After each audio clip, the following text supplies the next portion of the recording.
Our gospel reading on this Easter Sunday comes to us from the Gospel according to Luke, the 24th chapter, verses 1 through 12.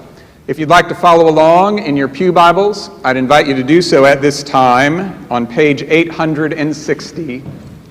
Let's all listen for God's word to us today. But on the first day of the week at early dawn, they came to the tomb, taking the spices that they had prepared. They found the stone rolled away from the tomb, but when they went in, they did not find the body. While they were perplexed about this, suddenly 2 men in dazzling clothes stood beside them. The women were terrified and bowed their faces to the ground. But the men said to them, "Why do you look for the living among the dead? He is not here, but has risen. Remember how he told you, while he was still in Galilee, that the Son of Man must be handed over to sinners and be crucified, and on the third day rise again." Then they remembered his words, and returning from the tomb, they told all this to the 11 and to all the rest. Now it was Mary Magdalene, Joanna, Mary the mother of James, and the other women with them who told this to the apostles. But these words seemed to them an idle tale, and they did not believe them. But Peter got up and ran to the tomb. Stooping and looking in, he saw the linen cloths by themselves. Then he went home, amazed at what had happened. The word of the Lord. Thanks be to God. I'm going to begin this morning by asking y'all what I hope is a very simple and easy question. Which part of Easter morning is your favorite part? Which part is your favorite part? Perhaps it is singing "Jesus Christ is risen today" with 750, 800 perhaps other voices. How many of you might vote for that? Yeah. Or how many of you would say your favorite part is the wonderfully splendid Alleluia chorus that our choir sings every Easter at the end of worship? How many of you would vote for that? How many of you would say, no, it's just being here among all these people, Easter Sunday best, hearing the news that Christ is risen? How many of you would vote for that? How many kids out there would say your favorite part was the donuts that you got right before? Yeah, all these kids are raising. How many adults would say that it's the don't raise your hands at that. I ask because one of the parts that I have come to enjoy, especially since I came to Westminster, is the posting of Easter pictures on social media later today. Now, as you know, I am not a big social media person. In fact, it's kind of embarrassing to admit, but you know me well enough by now that I'll admit it. I'm not sure I even know how to post a picture on Instagram. What I do know is that it's become a tradition for so many of you to take pictures out by the flowering cross after worship is done and then post them on Instagram, social media.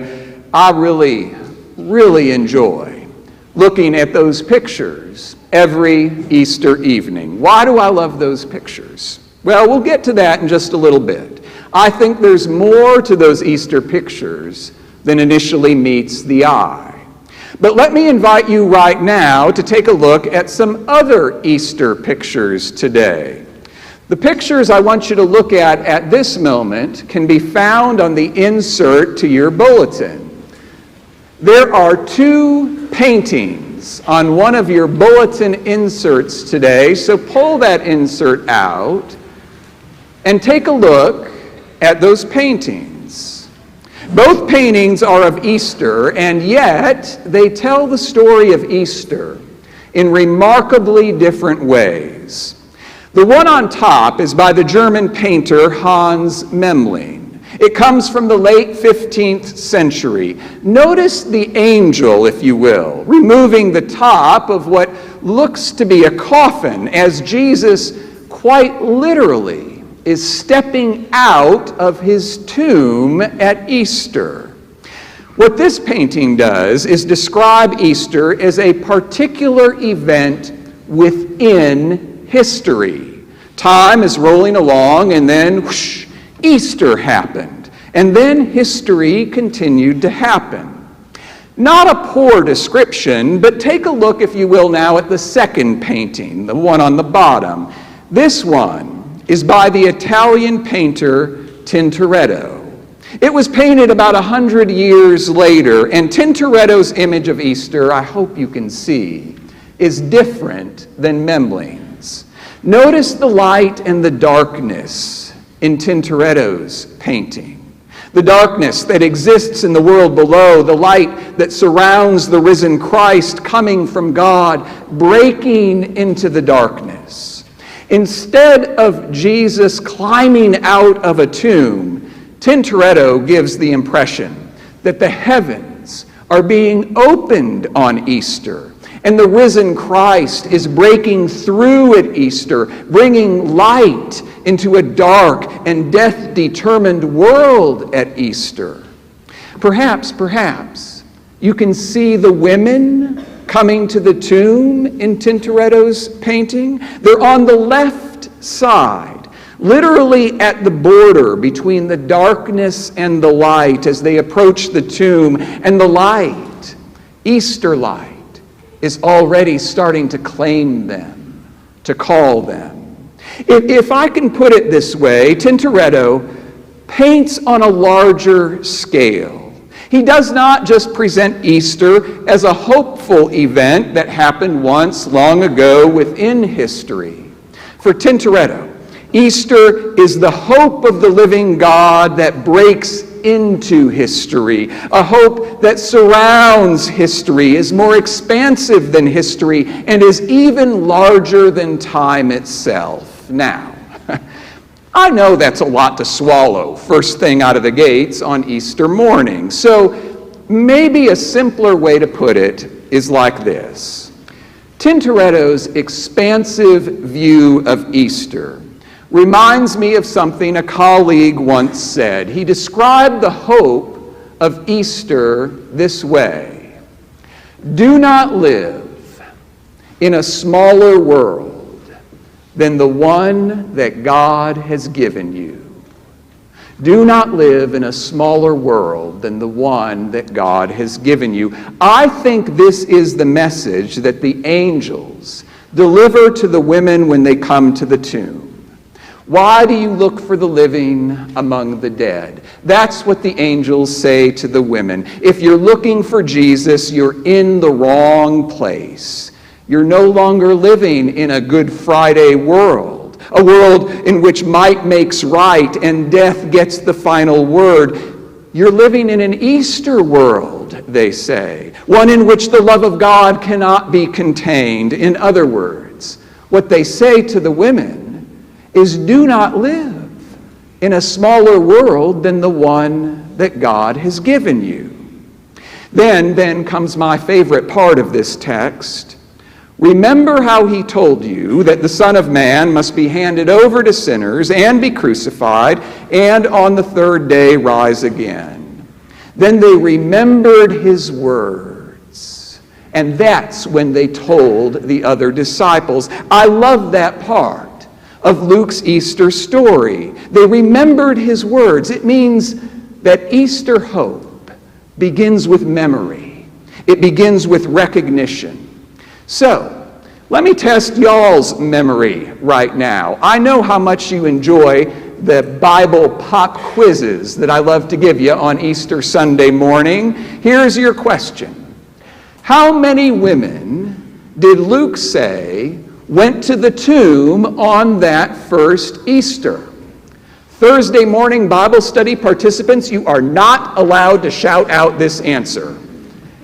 If you want to vote one, how many here vote one? You would be in the Gospel of John if you're thinking one. If you're thinking two, how many vote two?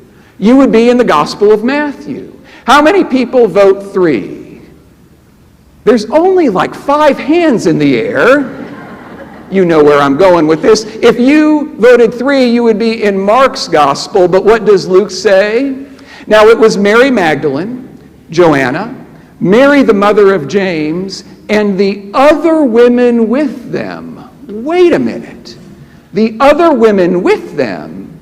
According to Luke, it was much more than 3 women who went to the tomb. There were too many for Luke to name, all of whom were disciples of Jesus, all of whom became the first preachers of the good news of Easter, if you will, the first people to preach the risen Jesus.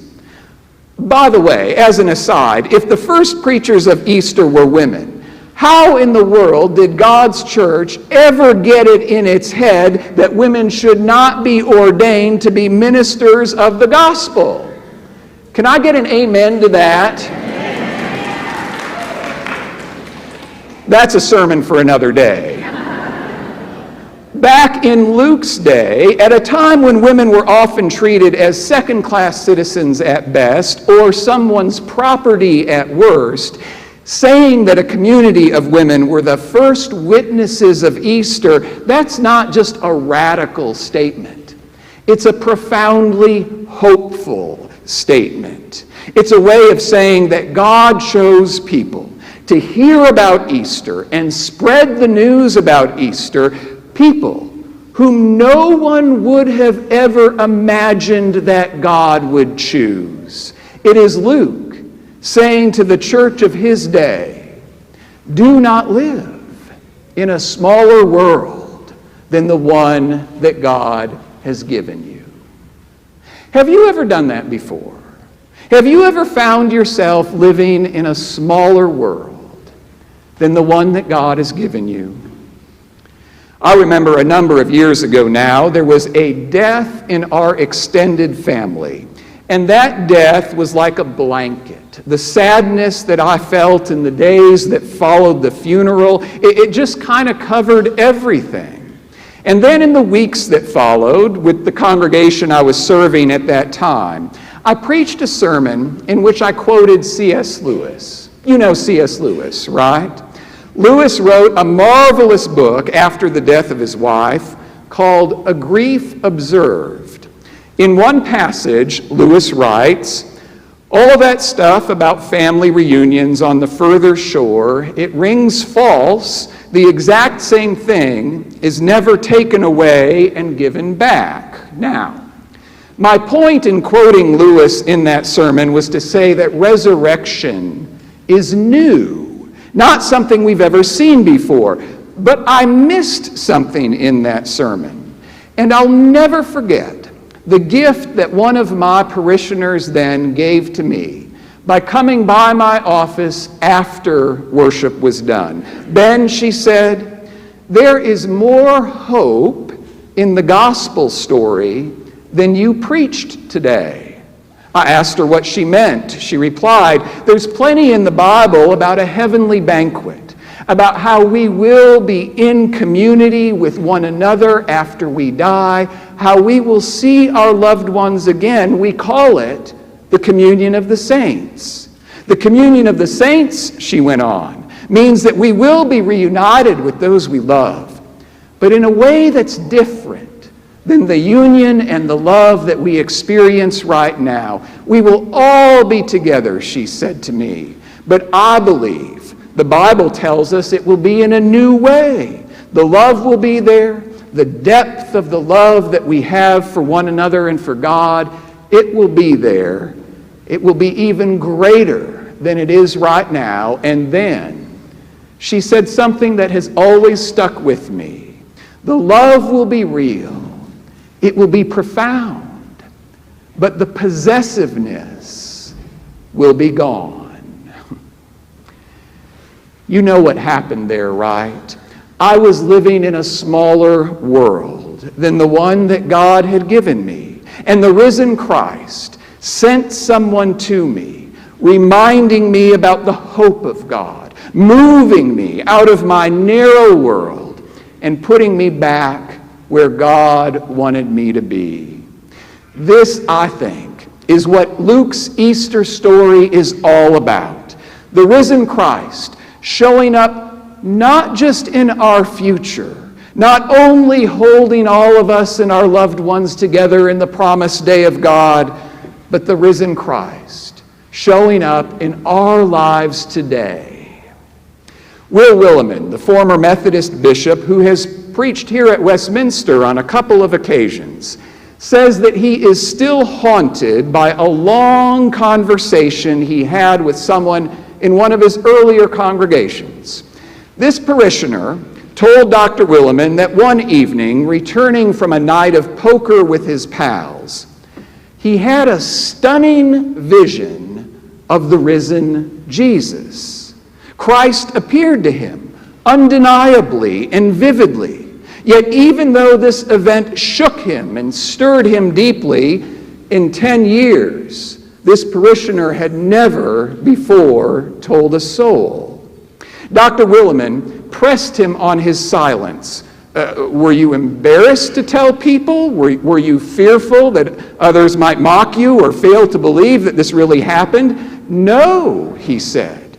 The reason why I did not tell anyone was I was too scared that it might be true. And if it's true that Jesus had come personally to me, what then? I'd have to change. I'd have to be somebody new.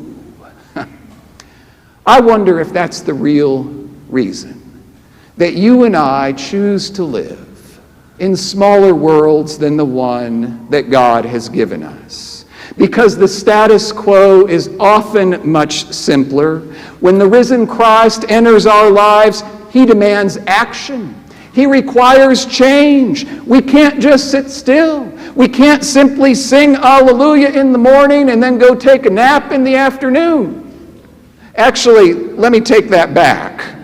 I just might be taking a nap this afternoon. But after the nap, later today, what then?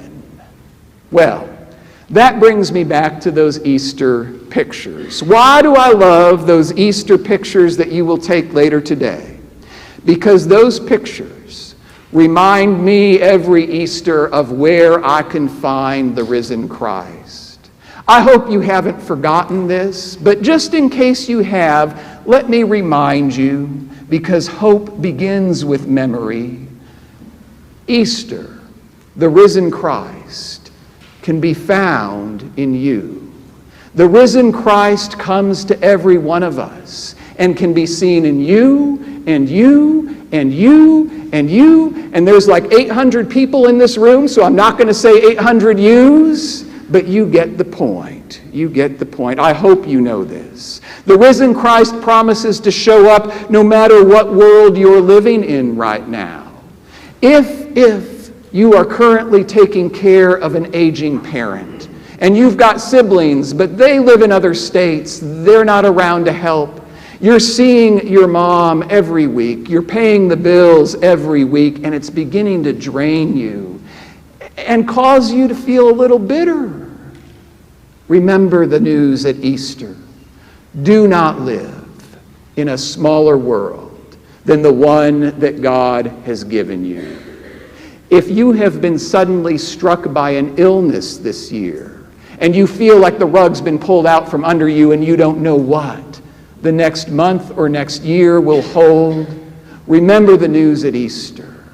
Do not live in a smaller world than the one that God has given you. On any given day, the risen Christ may do something with you, something you never imagined Christ might do. For example, last month, our church hosted a group of college students from another part of the country, students who were on a mission trip serving our greater Greenville community for a week. I didn't see much of them that week. They slept up on the third floor. They came to worship at the 9 o'clock service the morning after they arrived. I met them at the doors back in the sanctuary. I shook their hands after worship. That was about it. Or so I thought. But a couple of weeks after their visit, we received a thank you note from the leader of the group. Part of that note went like this. We all made it back safe and sound. I also wanted to share with you a little more about the trip, with the hope, the leader said, the hope that you will pass this along to the rest of your church. We work mostly with what we call pre-belief students. Most of our students have either little or no history with the church. Many have never even read a Bible study or story before joining our ministry. Some have deep church hurt from their past. Each night during the trip, we would take some time to debrief the day, to go over questions and what we learned. On Sunday, after we had been to worship at Westminster, one of the students with a history of church hurt and distrust said the worship service was an excellent reminder of what hospitality is. She said that everyone was so welcoming to her. It reminded her that not all churches are bad. At the end of the week, this same student said that for the first time in her life, she feels like there has to be a God. When I say this is a huge step for her, the leader wrote, I meant it. We've talked for the last year about her desire for there to be a God, but she has always held back. This week helped to change that for her. Thank you. Thank you for helping to make this story a reality. I mean, when I came here to worship that Sunday morning, I thought it was just another Sunday here.